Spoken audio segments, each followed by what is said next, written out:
everyone, and welcome to another episode of Backchat. I'm Amy, this is my partner Maggie, together we're ThinkerThemer, and in Backchat we rank all of the last 2 weeks worth of campaigns, that's crowdfunded campaigns on Kickstarter or GameFound, in terms of our level of excitement. And we take the average of both of our ratings, and then we rank our top 10 campaigns, and we're going to talk through those from number 10 to number 1. We go through probably about 30 of them in detail before we film, and so you can check out those links in the description below. And usually we kind of kick off with something that's slightly left of field. We do have one campaign that isn't quite a board game, but we wanted to talk about it, and that is this quezzle, which is part quest, part puzzle, and completely beautiful. So stunning. The artwork is so beautiful in this. So intricate and so the illustration of it. It's just, And the company is quite well known for making beautiful puzzles. And I'm sure you at home also went through a bit of a puzzle stage during lockdown. I think the number of puzzles sold around the world would have it's definitely a spike. Grown so much, and probably a lot of people are now past that spike. Now but we've been there now. We have, and we don't really do puzzles. We're more likely to get a game out, except for one at Christmas. That's the only time when we do puzzles with the family. There's usually one that we're all kind of collectively working on, and then one that's completed. It's usually those ones that have a murder mystery type thing. A murder mystery or an escape room puzzle, which are really fun, and they usually have a story sometimes that is really awful. Often awfully written, really badly written, so bad it's good. Sort of. So bad that we all sit down in a circle and we read out the story with lots of drama before we kind of start the puzzle, which is always really fun. But this puzzle also has kind of a similar take to that, where you put it together first. There's going to be some extra pieces, which is kind of cool to create a 3D kind of model. But then once you've done that, there's a little quest that you go on, and the image itself, the image is of Cappadocia. I think it's Turkey. I'm not sure how you say it, but in Turkey, which I have been to Turkey once, but I didn't actually get to this area where all the hot air balloons are. And so, of course, it's such a beautiful image, and it's actually by a team in Japan who illustrated it. And it reminds me a bit of Micro Macro because it's so detailed and very colourful, though. Super colourful, which Micro Macro is not. It's obviously black and white, but even the artwork, the flavor of the style reminds me of it. But so full of color. So amazing. And so you put it together, and then you do some unknown quests afterwards. I don't know how difficult or easy those quests will be, but I'm kind of intrigued to check it out. And so please go and check out that campaign if you love puzzles. But otherwise, we'll get straight into our top 10. Our number 10 is probably the biggest earner of the fortnight, and that is Voidfall on Kickstarter by David Turchi and Nigel Buckle. In Voidfall, we all play different houses, as we often do in space games, different houses in this sort of galactic empire where things have been taken over by the Voidborn, and that's what we're trying to kind of repel and push back. And so it plays different modes, so you can either play, obviously, co-op, competitive, or solo. But essentially, if you're playing co-op, you're trying to repel the Voidborn, which is kind of a being, but it's the way it represents itself is in corruption. So it's sort of spreading corruption throughout the empire, I guess. But if you're playing competitive, you're both kind of trying to do that, but also kind of outshine everybody else and ultimately be the one in control. Now, this is a 4X game, and we have never played a 4X game. No, I don't think we have. Never. And I have been intrigued to play a 4X game. Yes. But I am not a fan of space. We are not really a fan of space. And so that's always been, because there's such big, expansive experiences, it's do I really want to spend that long in that world? That's a barrier to entry for me. For us. And with Voidfall, it's, I don't know. I feel like I wanted to, let me first start by saying Mind Clash games. Love them. Love them. Love Trickerion. Love Anachrony is really great as well, also by David Turchi. And of course, anything with a name on it, I'm immediately like, well, that feels very collectible and I want to have it. And then, kind of getting into it, I'm trying to be a bit more discerning because of like postage costs and everything. And this one to me has felt very complex, and in a way though that we're kind of used to, because it feels more Euro. They're calling it like a Euro style Forex game, which feels like, oh, maybe that could be the entry point for us. Like to get into Forex, maybe that would be more familiar. But in watching playthroughs of it, I feel like the theme is, for me, acting like a real barrier to wanting to sink my teeth into it. It's like there's a lot of mentions of how thematically integrated it is, which usually would be a real like draw card for me. But because it's space, I'm like, oh.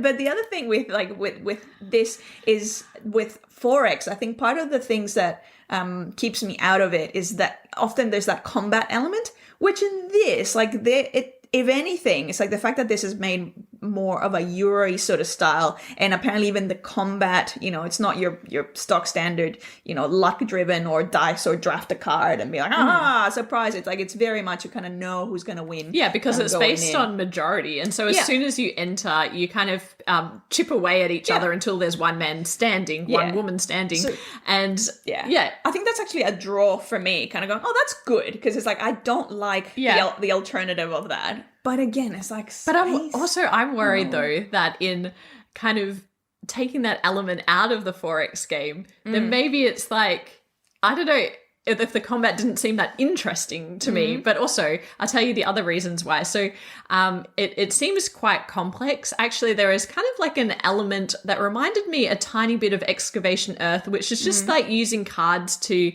play actions at the beginning. I think they're called focus cards in this game. But the number of choices that you have in those cards feels like quite overwhelming, because I think there's like so many different cards, but then within each card, you've got 3 other choices. Yeah. And so I find I struggle with games where you can kind of get bogged down in your own head. I struggle with AP personally, but also I struggle with patience with her AP. But also I really like interaction, and it felt like the interaction in this game was quite low, just in that kind of combat, which is quite like already played out essentially. So I feel like I'm not sure about the multiplayer solitaire. I will say as well that the last game that these two designers worked on together was made it to your top 10 solos. Yes. Imperium Classics and Legends. Yes, which was a game that didn't resonate as well with me, actually probably not much at all. And that was because it was very multiplayer solitaire and quite long. And I feel like this game feels like a little bit multiplayer solitaire, and also just like quite complex, that the subject matter, you would need to love it. And if I was going to teach it, I don't think I could do a good job of selling it, because of it's just not something that I'm not into. And our friends are not really either. And so I just feel like it wouldn't get a lot of table time, unfortunately. When we're reading this, I was like, we've never played 4X games. I'm like, well, what's 4X stand for? And I always going to forget, but it's like explore, which I'm into. Expand, which I'm kind of into. Exploit, I'm like, no, I don't like exploiting. But then I realized actually it's all about resources. And I'm like, I do love resources. So maybe it's just the concept of exploiting, but the actual just resources. Yeah, and the other one is, what is it? That's exterminate. Definitely not into that. So I was like, well, I'm kind of into... Yeah, but often I feel like with 4X games, the exterminate is one of the big elements of it. I don't know. That's, again, and again, I think for me, it's going to come down to finding the theme that I'm like, oh yeah, I can kind of get into this. I want to see more. And like the tech tree element of these games is like something that really appeals to me. So I'm interested. I feel like this just wouldn't get to the table with the level of complexity and the theme in combination. So unfortunately, we're not backing this one. I will mention that there is another 4X game at the moment called Fractal, which was actually our number 11 of the week. So we won't, go into that in too much detail, but it's basically the same. The same reasons why we're not backing that one is, and I actually really like the artwork style of that one, very minimalistic and things, but again, just not enough to compel us to get in. It's a personal preference, really, with this one. Yeah. So I'm sure that Voidfall will be extremely collectible, just like all of mine Clash games. And O'Toole artwork, so it's like, amazing. And I'll probably regret every moment of not backing it, but for now, I won't. Thematically, I won't. It is our number 10, Voidfall. Number 9 on our list is a game called Beast, and Beast is really interesting because it is a one versus many game, and so one person around the table is going to take on the role of a beast that kind of lives in this like idyllic location where all of these settlers have moved in thinking that there's, you know, nothing to fear. Found paradise and we can just hang out but no, because there are a number of different beasts that live here. So one player is going to choose one of those beasts, which all have asymmetric player abilities and different actions that they can take in different terrain types on the central map. And they're going to be trying to clear or rid the land of settlers and nobles. So their objectives are around removing those, settlements of people. Whereas the hunters, their sole focus is track down the beast and basically kill the beast before the beast destroys all of the settlements. And so it's a really interesting game of card-based play, which involves hidden movement on the beast's part. So the beast will be moving around trying to be undetected. But interestingly, all of the actions that the beasts can take really focus on those different terrain types. And so there's different types of actions that they can take in different terrains, which means that the hunters playing are able to try to deduce where the beast is and then to go find the beast and then basically try and attack and kill this beast. And the hunters all have their own powers and abilities as well. But ultimately it comes down to, you know, who's going to win based on these different objectives. Now, we only have one game in our collection that is a one versus many. You don't see it that often. And that is Jaws. Yeah. Which we enjoyed, but it doesn't really hit the table, and it's not one of my favorite kind of modes of game.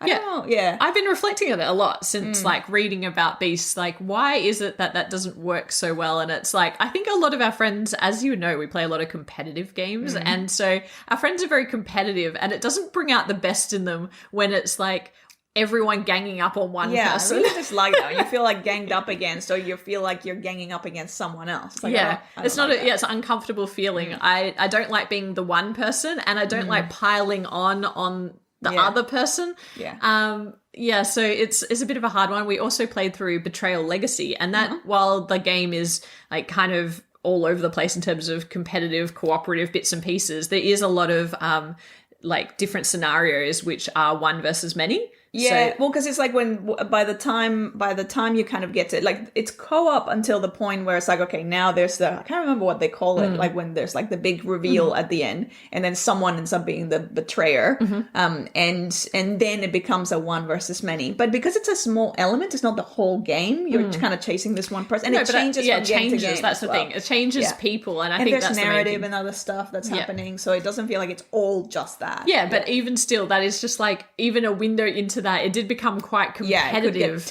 around the table when that would happen, and then the one person feels very alone and a little bit stressed. And so for that reason, like the more I read about Beast though, the more I was compelled to back this game.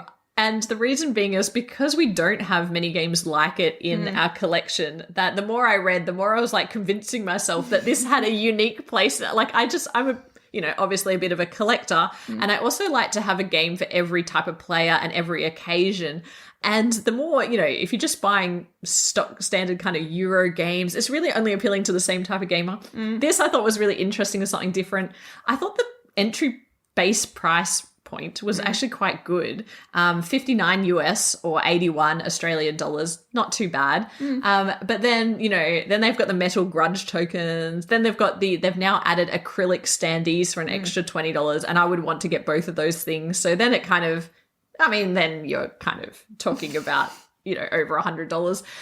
But yeah, I don't know. I find it really interesting, this game. Hidden movement is also a mechanic that has not worked that well with our gaming doesn't groups. really resonate. It doesn't I don't know.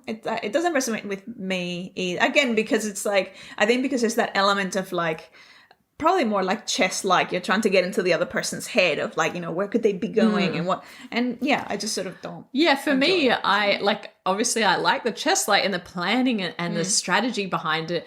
But when you make a guess at it and they're like completely over the other side of the map or something, I feel really, I don't know, deflated, way more deflated than if a strategy doesn't work in a different type of game where I can see what's happening. Yeah. I don't know. It's just like, oh, now I've spent all this time going all the way over here in a different direction. Anyway, so we probably won't back this one, but I have to say I was like really borderline between a 6 and a 7 rating. If we had given it a 7, it would have jumped up quite a lot. If I had given it a 7, it would have jumped up quite a lot in the list. So it is a really compelling campaign. And that is our number 9, Beast. And number 8 is a game called Terra Eternity. Now, in this game, it's really more of like an educational and awareness tool. And we're all trying to save planet Earth by making countries carbon neutral. And so this game, there's actually 2 different games. There's the main kind of Euro-style game. And then there's a smaller card-based game, which we actually covered as part of Small Talk, and I'm sure then you'll add the link and people can check it out. There's like a hilarious little video of me messing up beautifully, because there is an element of dexterity, which I'm usually pretty bad at. And so in this one, the element of dexterity that they've added is you've actually got the globe, planet Earth, and every time that you're playing countries, so it's the different countries will have different carbon emissions, and all of that information is actually quite factual in terms of the current ranking of different countries, as well as for the Eurogame, all the different resources that the countries produce, and their emissions. And so when you're playing those countries and essentially activating them, you're going to have to be adding, and every round after that, you're going to have to be adding those black cubes that represent those carbon emissions and balancing them on your globe, which may sound fairly straightforward, because it's like, well, it's really hard. It's super hard because depending on the country, some of them, like every single time you every round, there's quite a number of emissions, which again, that's where it works from an educational tool, because it kind of makes you aware of like, oh, everything that we do is generating those emissions. The aim of this game is to turn, well, depending on, you can play it cooperatively or competitively or solo. The aim of it is to turn, depending on if you're playing co-op, it's 8 countries carbon neutral together. If you're playing competitive, it's 5 countries carbon neutral. The way you do that is by creating or building energy, green energy plants that we're going to be creating sort of like your green cubes or clean energy that then you'll counteract your black cubes with. And so first one to get to 5 is what kind of triggers the competitive end. With the solo, it's very similar to you're still kind of it's just you trying to get, it's different sort of stages. So there's different almost like little challenges that escalate in difficulty, which I actually quite enjoy. But I believe that is something that is going to be potentially, hopefully, unlocked. Yeah, so I only played this competitively with Maggie, of course. Went straight to the competitive mode. I think there's a lot of elements that I like here individually. So I think the production of the game is, for a prototype, it was one of the most beautiful prototypes. Double layered boards, like lovely presentation. Everything about it is just gorgeous to look at. I enjoy trying to bring together these Euro elements with dexterity. I thought actually that was really interesting. I really enjoyed the globe element of it. And one thing that Maggie didn't mention is when everything falls over and you trigger a disaster, one thing that I really liked about it is you actually take some cubes and you drop it from a certain distance on the board over a country. And the card gives you the distance from the board where you drop it. Yeah. And I just thought that mechanic was actually really clever. And then when you see the effect of that disaster, you can see kind of how far it's going to spread out and like do more destruction. And, of course, that's what's happening around the world as well. So I thought that was a really educational and interesting mechanic. For me, there was probably maybe a few too many mechanics going on. Like there's a lot of big ideas in this game. It is primarily going to be used as an educational tool. But for the competitive mode, I think it did need a little bit more work. the fact, I think, because when you're playing cooperatively, it doesn't really matter the countries that you're trying to make carbon neutral, because some of them are harder and some of them are easier, but you're trying to do this together. In a competitive game, if you get a harder country and someone gets an easier one, it feels a little bit unbalanced, and it feels like you never really see the benefit of that, because the competitive mode as it is today is a race to basically clear 5 countries. Make 5 countries carbon neutral. Yeah, and first so to 5. if you just have bad luck of the draw from the cards and you get like really hard countries, it's a bit of an unfair battle. So I think there's a little bit of tweaking. We've provided some feedback about that as well. I enjoyed the little card game probably a bit more, because for me it felt like a little more streamlined, and it focused more on the dexterity element, and there were some little like party games about how you have to place the cubes, which I thought was just really fun. And it still had like a bit of educational kind of learnings from it as well, the same learnings, because you're using the same country cards. So it was a little lower ranked for me just because of the implementation of the competitive mode, which is basically why I love gaming. Because it's that thing that and again, like, and every card has a QR code, so you have additional information, but because it's so tied to the real life representation of those countries, and it's like real life, it's not balanced for competitive play. And so that's why I think, and from my understanding is it was developed as a cooperative game, so it would work perfectly as a co-op, because it doesn't matter if the countries are a little bit unbalanced, you're working together, so it's fine. But when it's competitive, you can kind of get stuck. But I believe that there's some work in making that a bit of a better experience for Euro kind of gamers. So that is our number 8, Terra Eternity. Our number 7 is a game called Federation, and Federation takes place in space. So immediately I was like, not sure. But within a couple of lines of us, we were looking at this campaign together. We always watch the videos together, and then we look at a little bit of the campaigns before we go and do our own deep dive on them. And within the first 2 lines with the multi-use workers, I was like, tell me more. Intriguing. And seeing that in the video, I was really intrigued by the fact that in this game, it's a competitive game. You all have your own player boards with your workers, classic worker placement style game. You're going to be placing them out on the board, which is going to give you out in the Senate, which is going to give you different actions that you can take in different areas. But what's interesting is when you place that worker down, you get to choose whether you want to use it for influence in a vote or use it to invest or fund future kind of expeditions on your own player board, which can give you combos and allow you to kind of extend your turn. And so both are really valuable, because when it gets to the voting phase, you're also going to be voting on kind of like scoring conditions. And so if there's something that's going to give you more points, you really want to make sure that that is the thing that happens. I really, like, once I read like the rules, I was kind of really intrigued by it at that point. And then I was watching Rado's playthrough, which is excellent. Check that out if you are intrigued by this game. And then I could really see how it came together with the different areas around the board. So you're going to be trying to get all of these different factions on side with you. So there's 5 different alien factions in this world, and they all politically control the Senate, and you're trying to like sway their opinion. And so you're going to each of these areas trying to get different bonuses and points and influence them in different ways. And there are going to be only a few different worker placement spots that allow you to do that. But there's also like area control that's happening in the worker placement spots. So there's a lot to think about. And I thought it was just really interesting the way that central puzzle then leads you to go to a particular planet with a particular, faction, and then take place in like a mini game. It reminded me a little bit of Merv, because in Merv there's like this kind of whole grid like game going on in the center, but then ultimately you're going out into these little mini puzzles and then trying to like kind of win at those. And so it reminded me a little bit of that. And I was kind of intrigued. I wasn't like, again, the theme, I just that's the biggest barrier for me.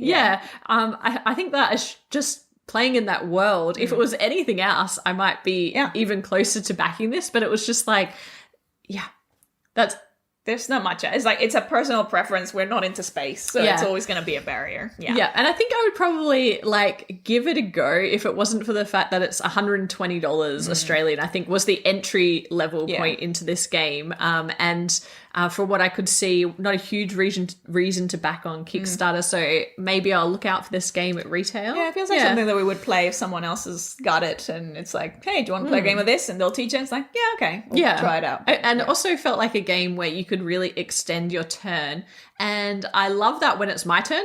Oh, I hate it when it's her turn because she's very good at it, and so it'll be like me just waiting for days until she finishes her turn. Yeah. And then my turn takes 2 seconds, and then it's like, oh great, another few days of like ultimate optimization. It's like just seeing my game be completely destroyed because she's gonna like, And I have liked that in games like Fleet the Dice game or like Hadrian's War, where it's just like combo, I'm doing all these things, getting all this stuff done. But then when you're waiting for someone else's turn, because those games are simultaneous, so you're extending your turn, but you're only really waiting while the other person is finishing their turn, not for them to do their whole turn. So that concerns me a little bit about this game, and would make me want to play it probably at fewer players. Yeah. But then worker placement is always better with more players, so a little bit of a tension there. Yeah. But I was certainly intrigued by some of the mechanics, so if it sounds like something you would enjoy, go and check that out. That is our number 7, Federation. Our number 6 is a game called Hyper Wars. This is a real-time game in space. Is it? It's not very thematic. No. So it's interesting because like there's this whole spiel about, you know, all of these the dystopian cyberpunk future that this takes place in, and how you have the big five, which are like these corporations that are trying to vie for control of the people's attention and the minds, and it's all through like, you know, the way that they. But then when you look at it, it's really just like real time resource. You've got a goal of, you know, resource and agents that you're going to be placing, and that's the bit that I think looks interesting about this. Like, not at all with the theme. Like, there's just, I don't think any of that is going to come across at all. No, it's just going to be the high stress, high anxiety, real time, everyone's taking actions at the same time, passing cards, or everyone trying to kind of reach that same goal in the middle, and making sure that you don't end up getting stuck with the wrong types of actions and cards.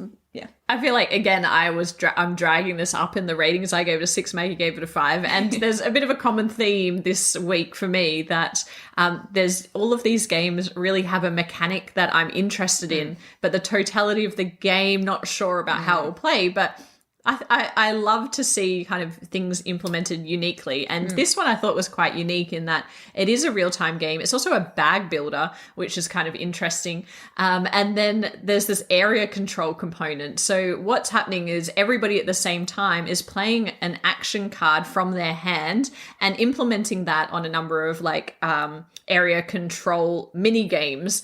And you're trying to, by the time the round ends, you're trying to make sure that you've got the right number of resources and that you control that area with different number of workers, more than anybody else. But along the way, people are going to be able to be moving their workers around and changing the situation. And you might move your own worker out and leave resources unattended, which means other people can move in and actually own those resources. And so there's a lot going on, and that's all happening simultaneously in real time, which is, again, we don't have many games in our collection that are real time. I still don't know how I feel about them because I haven't played enough of them. And that's what intrigues me, because I'm always like, I wonder what that would feel like.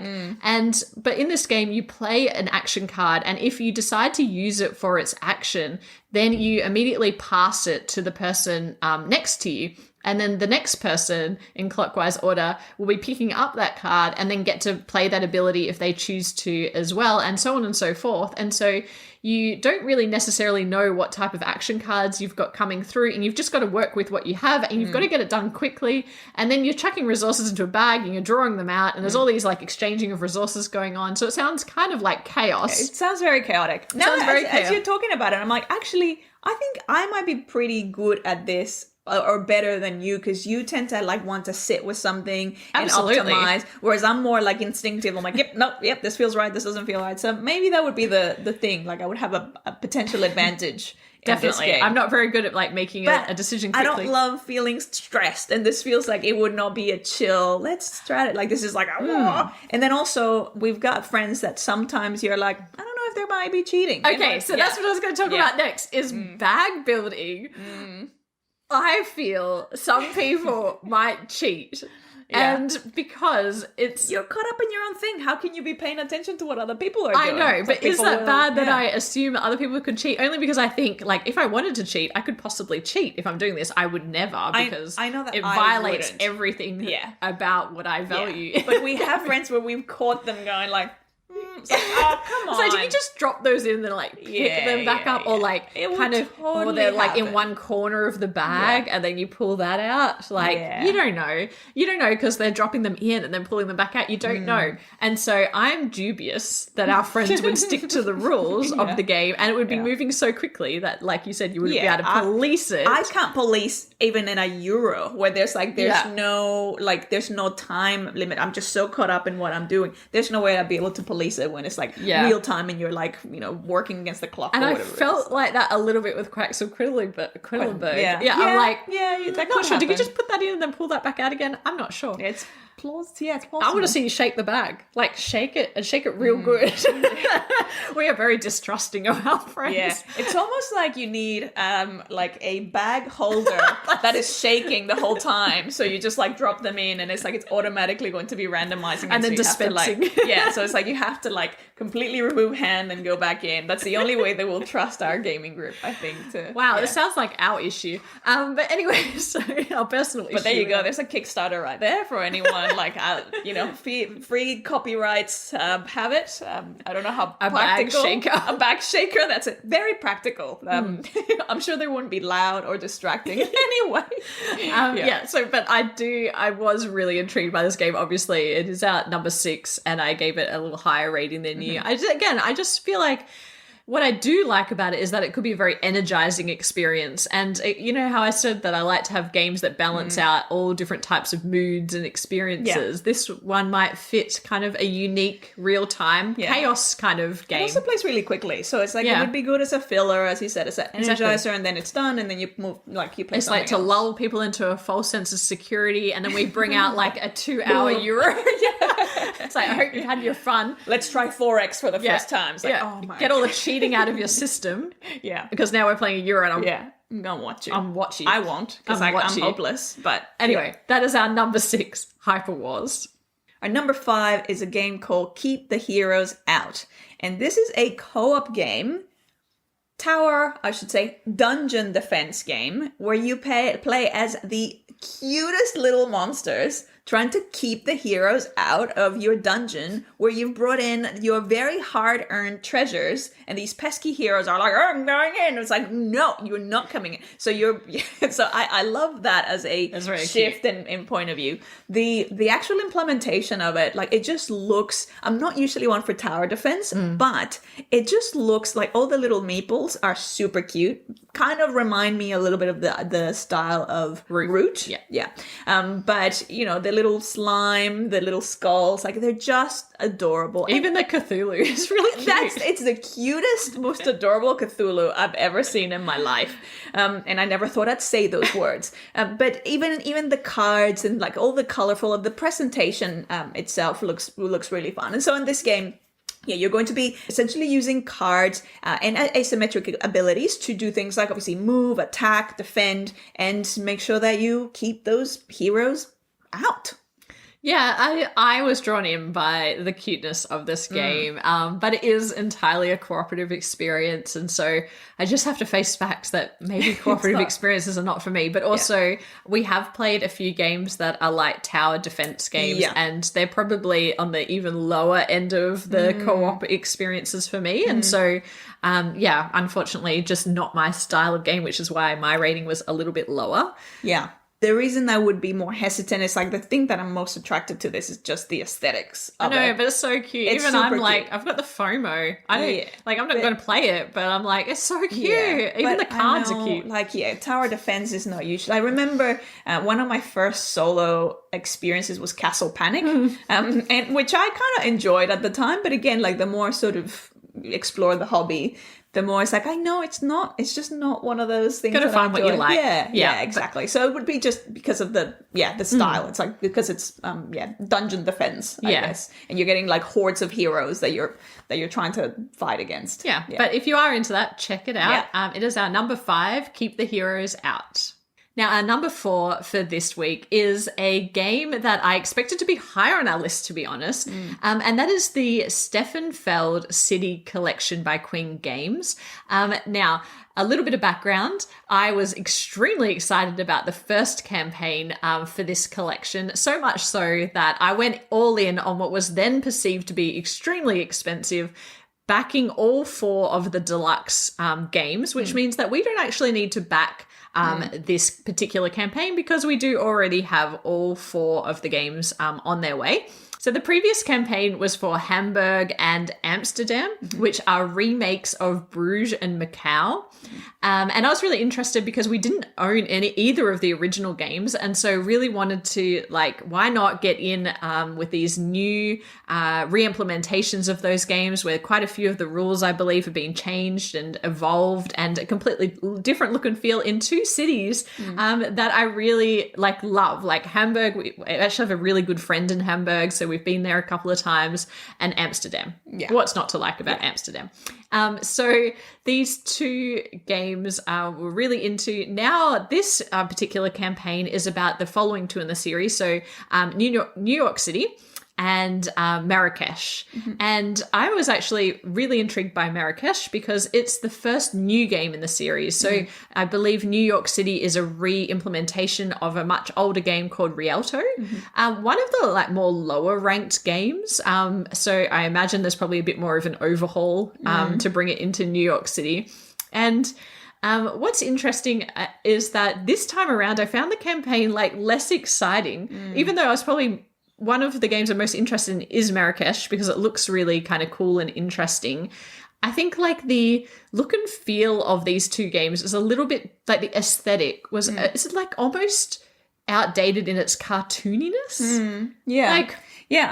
It's not pulling me in from the aesthetics point. And don't get me wrong, I'll play a dry Euro, but the thing with this is I feel and again, I think it's because now we're playing it so much more games, and you're getting I feel like I'm getting exposure to so many different games. It kind of feels like it's a little bit dated. And yes, this is a bringing back. Well, no, but this is the new game. So it kind of I don't know. There's something that's not quite fully grabbing me, and I don't know if it's just the aesthetic. I kind of feel, and historically also with Feld games, they're not known for being the most thematically immersive experiences. So there's already going to be a bit of a disconnect for me personally there. But I like the cover of Bonfire, for example, that art style. It feels more really modern. Yeah. And the City Collection is not. It feels like. Yeah, I understand that it is representing this dry Euro kind of vibe, and we love dry Euros, but I don't know, the art styles are just a little bit not quite right for me, but I'm really excited to own the 4, I have to say. I do like the idea of a set. What I don't like is kind of some of the things that they've done in between the campaigns, just the changes that they've made between the pricing in campaign 1 and campaign 2. And yes, a lot has changed in the world. Shipping and production costs have obviously gone up, but I guess I don't feel great about the fact that I was able to go in at what was actually perceived to be a really high price. I think a lot of people were like, how are you going to put over $600 into these 4 games, and 2 of them are so far out in the future and you don't know anything about them. But Stefan Feld's name alone drew me in on that. That's fine. But now it's even more expensive. So if you want to get those same 4 games, it's going to cost you more now than it did back then. And that doesn't sit right with me. It makes me feel uncomfortable that people now are paying more. I also don't like the fact that, when you bought the first 4 games, you got a free set of coins, which was a real draw card, and felt like you were getting something good and a bonus for paying all that money up front. And now they've introduced game-specific coins as a way to try to get you to upgrade again and go in on the second campaign. They've also upgraded the rondelles and you know how much I love a rondelle. Sucker for rondelles, yeah. They've upgraded the rondelles to acrylic for Amsterdam, but that's at an additional, I think it's $50 US. So it's quite expensive, which means that I think it's like $180 that you need to upgrade what you had before to the all-in version now, and that just feels prohibitively expensive. And the top tier backing when it is all in, I think it's like almost $1,000 Australian dollars, which is just so much money for these games that have had like no reviews really, and like very little coverage. So it is a big gamble. So there's something going on here that it doesn't feel great. I mean, some of the marketing. Yeah, that photo, like I know that there's been a lot of discussion around it, and people are going to take different camps. I didn't feel comfortable with it. It's not even like, I didn't feel like it's like a particularly amazing photo. It's just like, it's not an amazing photo, and I don't want to print with that on it. I don't want a card with it. I don't want it. So it's like that kind of put me offside. And I think that then kind of tainted a lot of my other experiences with the campaign, because or my perceptions or anticipation. The thing I don't like is like they put that image out there, and a lot of people raised their voices about how it made them feel uncomfortable or if they found it inappropriate. Yeah. And they didn't do anything about it. In fact, that image is kind of integrated in some of the coins and double down. Yeah, it's kind of like all through the campaign, and it doesn't feel great. Yeah. Like I think they should be listening to what people are saying. We're coming a longer way, and like we can do better than this. And so it kind of feels like almost like naive in a way, or like kind of... Yeah, but I guess that's the overall sense I get about the entire campaign, is that I don't know if it's very backer-centric. Like, you're not listening to people, and also, like, it feels very kind of money-centric as opposed to, like, listening and adapting. And I wish it was more like that, which is why it's lower in our list than you might expect. Yeah. It is our number 4, the Stefan Feld City Collection. Our number 3 is a game called 18 Holes, and it's particularly the expansion, I should say, calling Reading the Greens. So as the name suggests, this is actually going to be a golf-themed strategy game. It's actually coming from Australia. I know, Melbourne even. Yes. Amazing.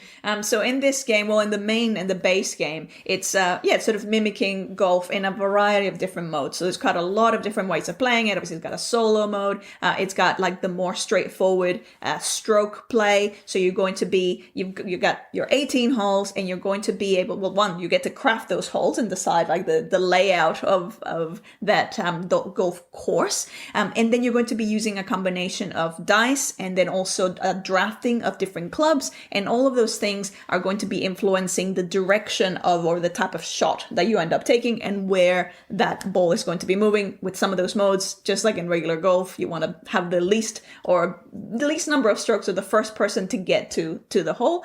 There's like a chaos mode as well, which is like you can go for absolutely any hole. So, which I don't think it's kind of like the way that, like, whenever we've played golf, probably it's what it seems like. Because, like, if I hit a ball, we have friends that love golf, and, like, we've played golf, I will end up in completely different courses. So maybe that's what we should play in real life. Chaos golf. Mode, yeah. Wherever it lands, that's the hole that we're going to be going for, not necessarily the one that we were playing. And people at golf courses seem to be really easygoing with you getting in their way. So exactly. that should be fine. They're very patient, as I'm like going, I'm sorry, I'm in the middle of your shot, but I just need to get this out of So very obviously golf themed. If you love golf, you're probably going to really enjoy this. There's a lot of the cards are around the different types of clubs. So I think if you're not very familiar with it, I think it's potentially going to be a little bit of a barrier. Obviously, this campaign is about the expansion. So one is called Reading the Greens, which introduces the complexity of the putting game, and how, depending on the side that you're hitting the ball from, when you reach the green, it's going to be more or less difficult. So there's a little bit of kind of thinking around that.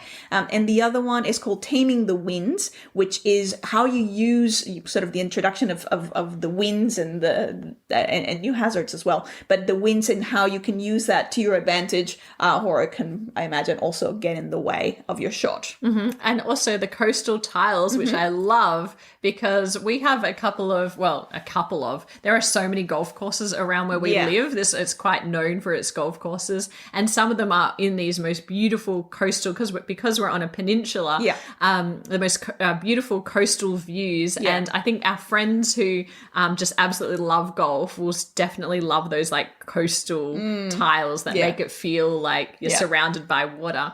A few things that I really liked about this, obviously we haven't played the base game before, actually didn't know anything about it, and reading into it, I do like the element of the clubs. I think that, yes, it helps if you're familiar with the clubs because then thematically you can immerse yourself a bit more. But all of the clubs have a kind of power associated with them as they do in real life.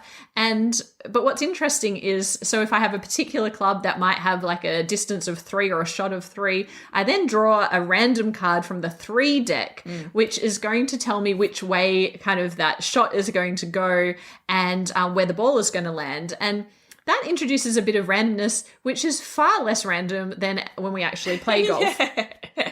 Really genuinely never know where that ball you don't know which deck. It might go backwards. Yeah, you don't know which deck I'm drawing from in real life. Has nothing to do with the club that I've picked, to tell you that much.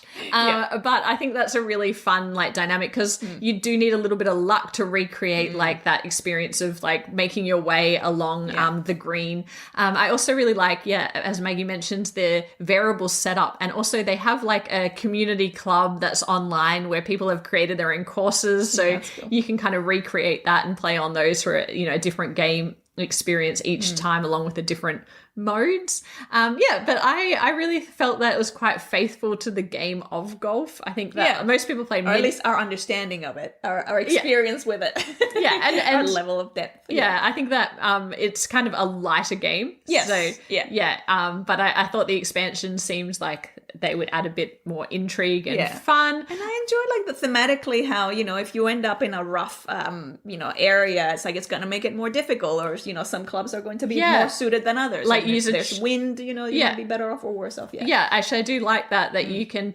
use a chipping club to get over an obstacle, so that there are obstacles that you obviously can't hit through. I like that when you're in a bunker you have to decide in advance which way you're going to actually hit the ball out.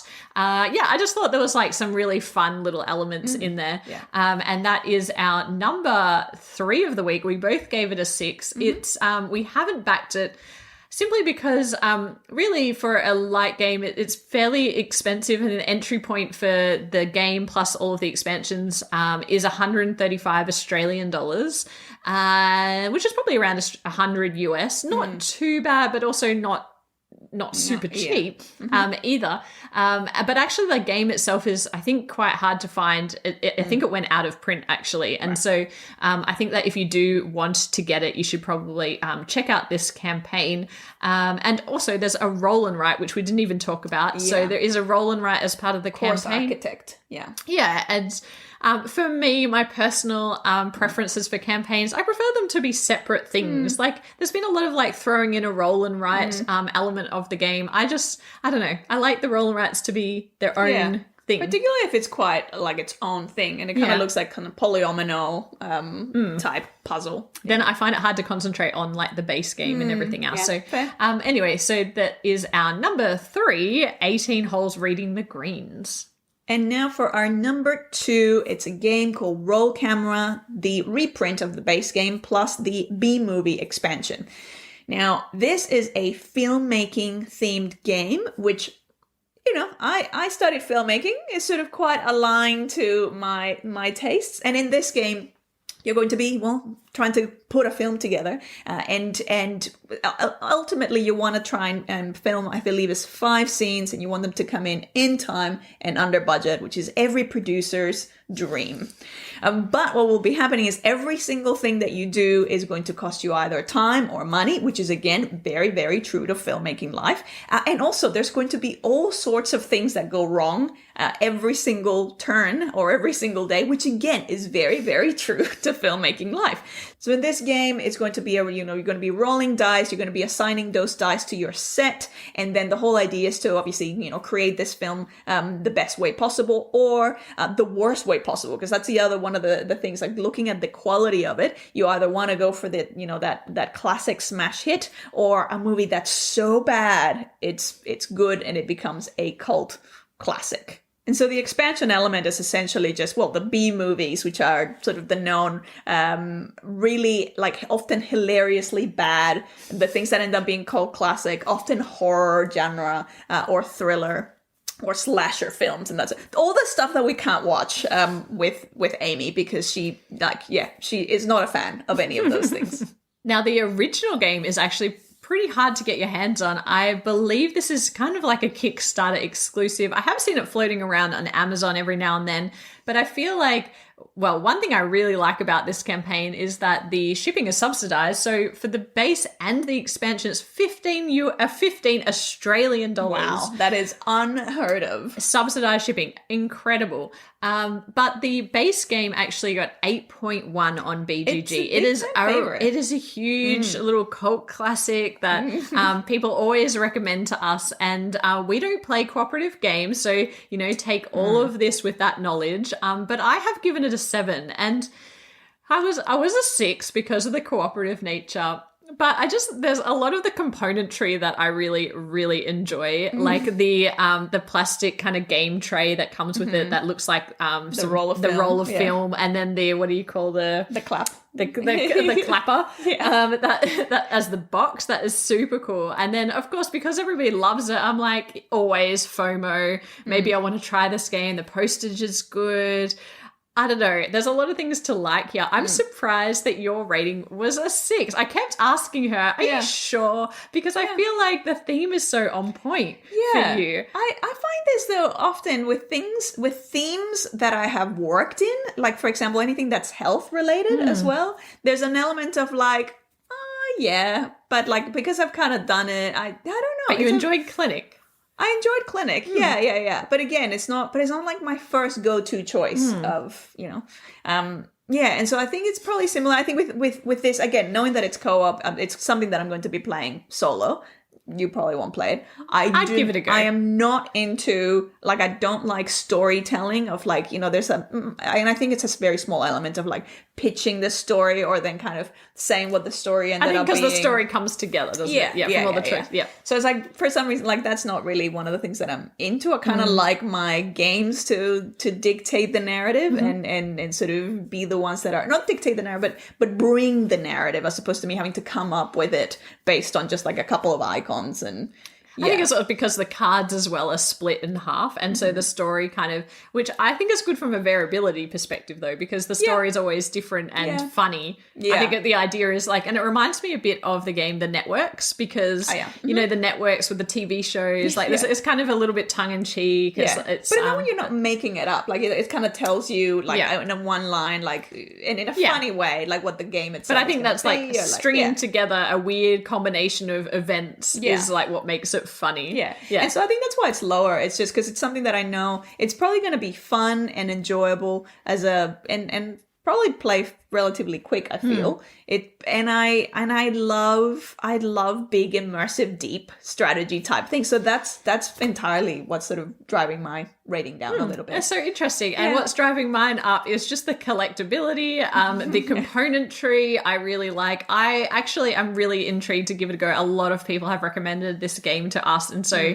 I feel like this is a decent price point given everything that's going on. It's a good entry. I think it's 109 Australian dollars for the base and the expansion, plus the $15 shipping. Is that with your slate box? With your clapping slate box? So, with the box. Yeah. So, very cool. Yeah. Very cool box. One of the coolest I think I've ever seen. It's interesting because it's like having worked in film, like that slate thing, it actually gives me more post-traumatic stress than it brings me excitement. Joy. Because it's like, it's one of those, again, like I feel like every movie, and this is probably where this is captured that really well, every movie that gets made, it's a little miracle. Because everything that can go wrong often does go wrong, and everything is so expensive. Over budget.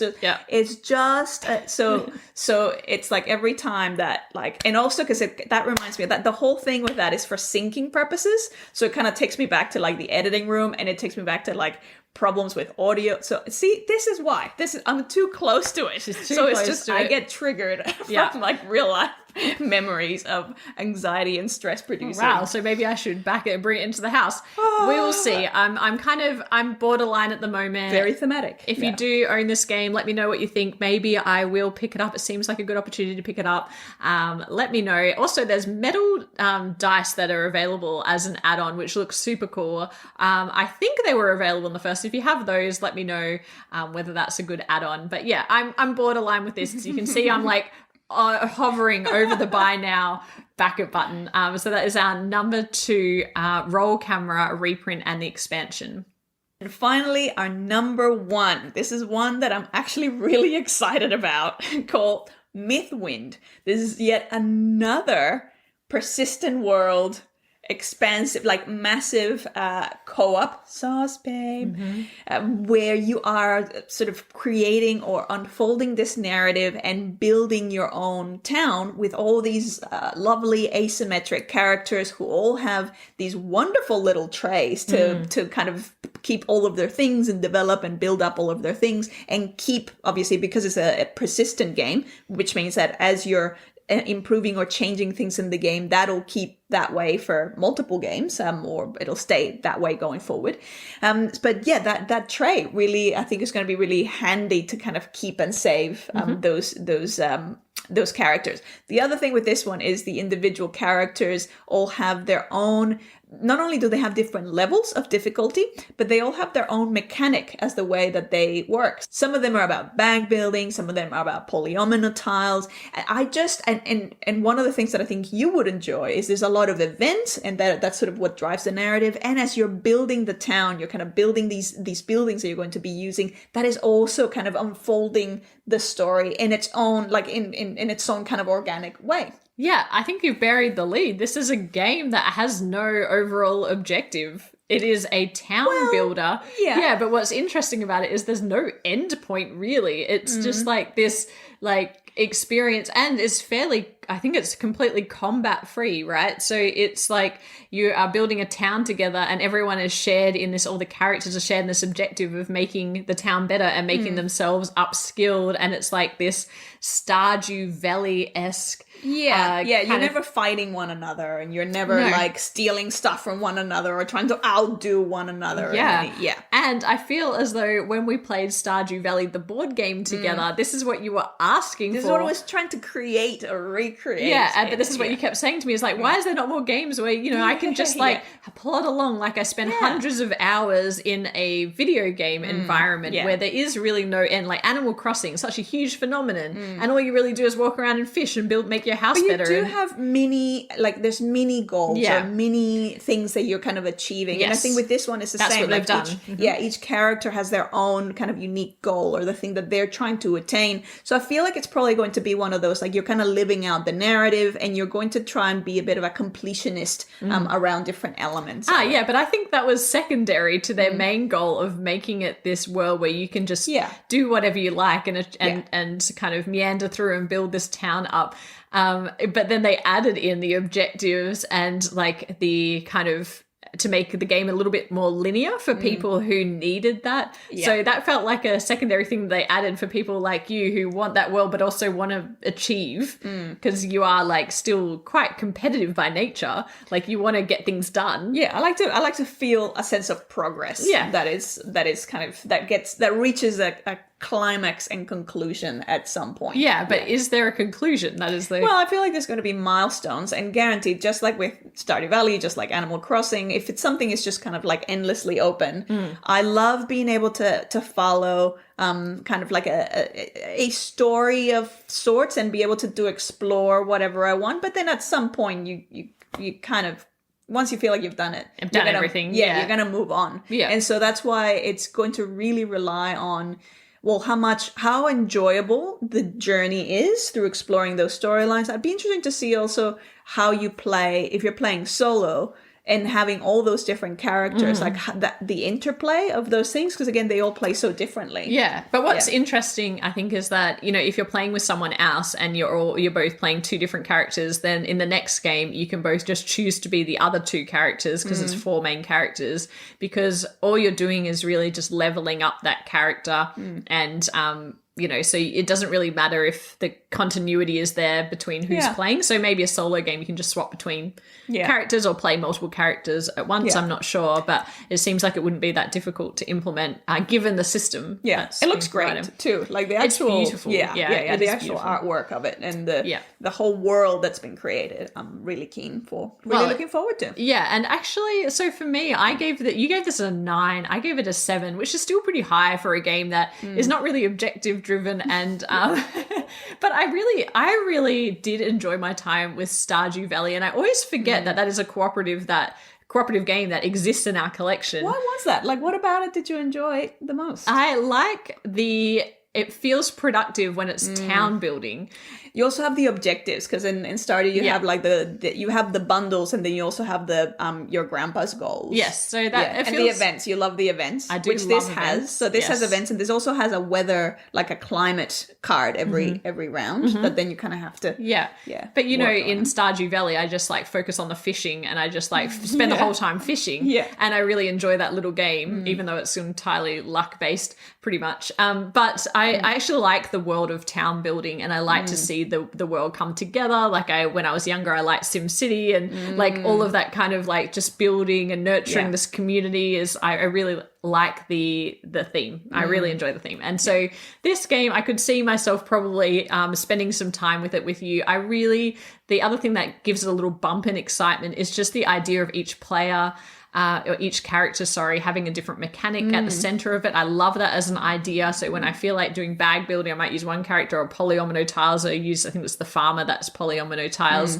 And they, in terms of the backing levels, there's like the base, and then there's the middle option, I think, is where we are going to back, which is the base plus the 5th character expansion.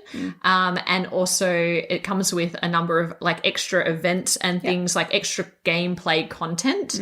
I think it would be worthwhile having that 5th character, because it seems like a lot of it centers so much around the character, and people are voting on that character now on Board Game Geek. So go and check that out and put your vote forward. I believe when I last looked, the innkeeper was winning, which is kind of interesting. Maggie, you wanted the artist, but that was the one with the least amount of votes. Least popular. Well, it's because like Amy's like, which one do you want? And she read them out. I'm like, and then she said artist. I'm like, oh yeah, that sounds good. So, but I just have to say, when you said innkeeper, I was like, oh, that is. So for some reason, like that had registered. But then when you said artist, I'm like, I like artist. But I think maybe it's because artist might be too close to, I think they call it the crafter. Yeah, that's right. And because they all have branching storylines, I guess you don't know how that character is going to evolve into some of those other areas and where the crossover might be. So anyway, that I think go over and vote on that. But that middle one, the only pledge above that, I believe, comes with the extra minis. I love those minis. The little critters cute. And everything are super adorable. It was a little bit more expensive to do that, and it didn't seem like you were that excited about the extra minis, and so we're just kind of going with that middle that adds the gameplay. Yeah, I think they're gorgeous, and it's the kind of mini that I'm like, oh, I would actually love painting them. But realistically, like, we never have the time. And there's already, like, a backlog of things that need painting. I'm not allowing myself to be drawn in by games by the minis, because I have to be responsible. I do not deserve it. You should see my pile of minis. You haven't earned it. No, I need to do some painting catch up. But this is a game that obviously we are backing. You're extremely excited about it. I never thought that I would be a 7 out of 10 excited about something that is journey before destination. What? Co-op. What? And I love actually the line in it that says you win by embracing the journey, and I was like, everything that you're against, or that it's not who you are. I'm trying to be better at it. You are trying. So trying to be more present and better at embracing the journey. There you go. But this is a step. This is one of those steps. Yeah. But that is our number 1, Mythwind. Thank you so much for watching, as always, this episode of Backchat. We are trying to endeavor to not spend as much on Kickstarter campaigns. There's obviously a lot of games coming up with all of the big cons happening around the world, which we wish we were at, but all of these new retail releases that are really exciting as well. And so if we look back on this episode, really Mythwind is the only one that we have locked in. We'd love to hear what you're backing, so please drop it in the comments. Tell us what you're backing and why. I'd love to hear from you. But otherwise, we'll be back with small talk next week and more board game review soon. But otherwise, take care and happy Monday. Bye for now. Bye.